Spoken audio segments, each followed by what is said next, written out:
আমরা কি বলবো যে ৭১ আমাদের অংশ ছিল না? বিকজ কয়েকটা বাচ্চা পোলাপান যাদের বাংলাদেশের ইতিহাস সম্বন্ধে কোনো আইডিয়া নাই, বাংলাদেশের কালচার সম্বন্ধে কোনো আইডিয়া নাই, তারা বলবে ৭১ বাদ। মতামত আমরা যদি লিবারেল ডেমোক্রেসিতে বিশ্বাস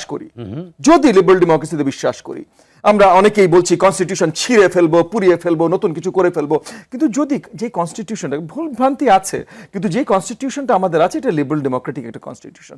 যদি আমরা লিবারেল ডেমোক্রেসিতে বিশ্বাস করি, তাহলে আমার অধিকার ততক্ষণ পর্যন্ত আমি খাটাতে পারি যতক্ষণ পর্যন্ত আমার অধিকার আপনার অধিকার উপরে কোনো ধরনের হস্তক্ষেপ করছে না।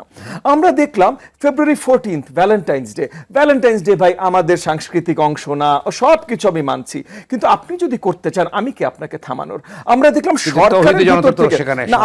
সরকারের ভেতর থেকে তৌহিদি জনতা কে কাকে চেনে ভাই? বললেই হলো, একটা নাম বলে দিল তৌহিদি জনতা। কালকে মোশাররফ ভাই বললো তৌহিদি জনতা, ববি আজাজ তৌহিদি জনতা, কি বলে না মশিউর তরুণ তৌহিদি জনতা বলে দিল, হয়ে গেল।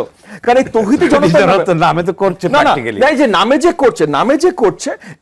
যে করছে সেগুলোরও কিছু এগেন আজকে ইন্টারনেটের যুগ, তো তরুণরা বা বিবেকবান যে জনগণরা আছেন তারা অলরেডি ছবি দিয়ে পরিচয় দিয়ে ইন্টারনেটে দিয়ে দেয়। এবং আমরা দেখেছি যে তৌহিদি জনতার নামে একজন হ্যারাস করলো ঢাকা বিশ্ববিদ্যালয়ের ক্যাম্পাসে, তাকে যে জেল থেকে ছাড়িয়ে নিয়ে আসলো, যারা ছাড়িয়ে নিয়ে আসলো ফুলের মালা দিয়ে, টুপি পরিয়ে, পবিত্র কোরআন তার হাতে দিয়ে কোরআনের অবমাননা করেছে, এটা যারা করলো তাদের পরিচয় পত্র বেরিয়ে গেল যে তারা এর আগে হিজবুত তাহরির না কিসের সাথে জড়িত ছিল।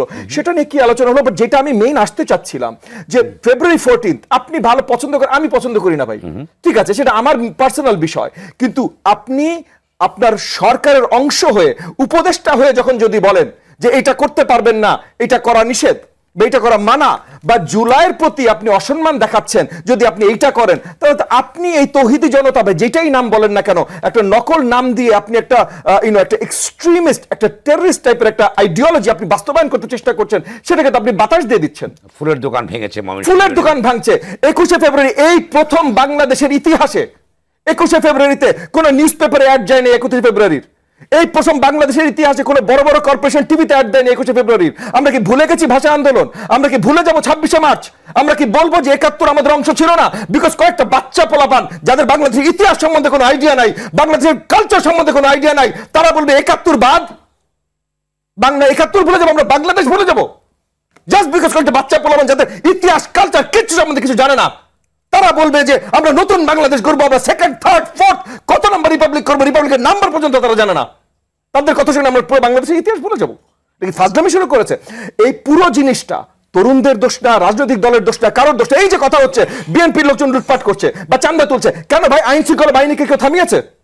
বিএনপি আমার দল না ভাই, বিএনপির জায়গা থেকে তো বিএনপি একটার পর একটা বহিষ্কার করছে যাদেরকে ধরা পড়ছে। কিন্তু আইন শৃঙ্খলা বাহিনী বাদ দেন, মিডিয়া যদি নতুন সরকারের সাপোর্টে যে এই যে দলটা আসছে, এই সরকারি সাপোর্টে যে দলটা আসছে, এদের নামে রিপোর্ট পর্যন্ত করতে ভয় পায়। আপনি বলেন আপনি মিডিয়া চালান, আমি আপনাকে এখানে স্পটে ফেলতে চাই না, বাট আপনি বলেন আপনার চ্যানেল কয়বার রিপোর্ট করেছে?